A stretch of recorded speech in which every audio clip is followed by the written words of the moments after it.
This happened a few years ago, and the only reason I still remember it so clearly is because we weren't supposed to stop there in the first place. My friend and I were driving back from a weekend trip. Nothing exciting, just a long highway, late night, and the kind of tired silence where both of you are half awake.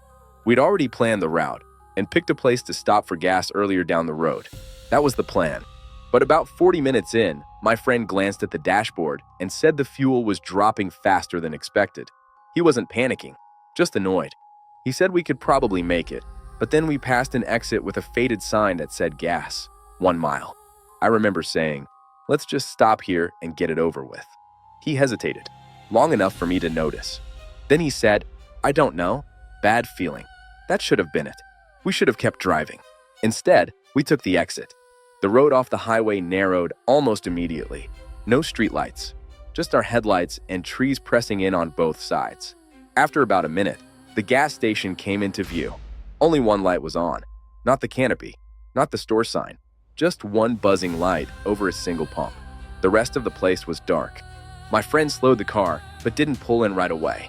He rolled past it, looked in the mirror, then stopped a few feet ahead. I don't like this, he said. I told him we were already there. That's when we noticed something strange. There were cars parked behind the building, not at the pumps, not near the store, behind it, and none of them had their lights on. Eventually, he pulled up to the pump under the light. The moment he turned the engine off, the quiet hit us. No highway noise, no insects, nothing.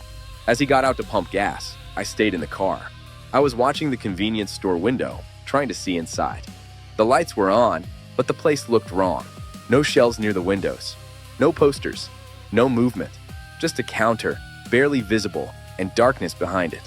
My friend finished pumping and went inside to pay. The door opened, the bell rang, and then it rang again as the door closed behind him. He didn't come back out. At first, I didn't think anything of it. Maybe he was grabbing a drink. Maybe the cashier was slow.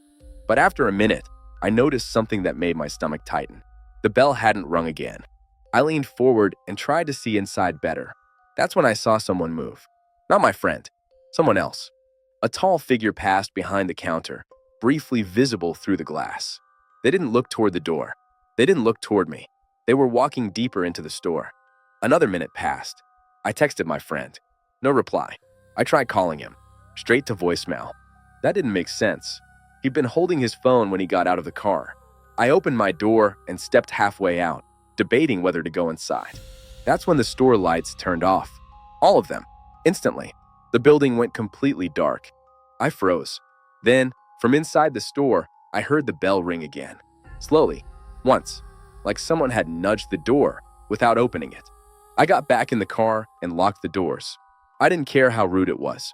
I didn't care how crazy it looked. I started the engine.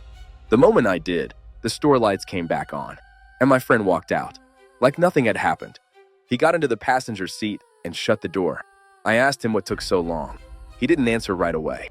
He just stared straight ahead and said, "We need to leave." I asked what happened inside. He shook his head and said, "I don't want to talk about it here." As we pulled out, I looked back at the station. The cars behind the building were gone. All of them. The lot was empty.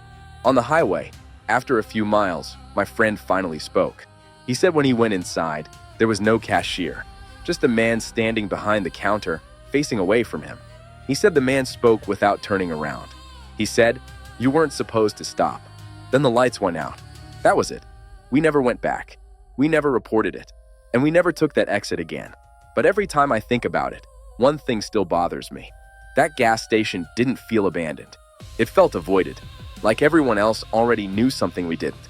And yeah, we weren't supposed to stop there.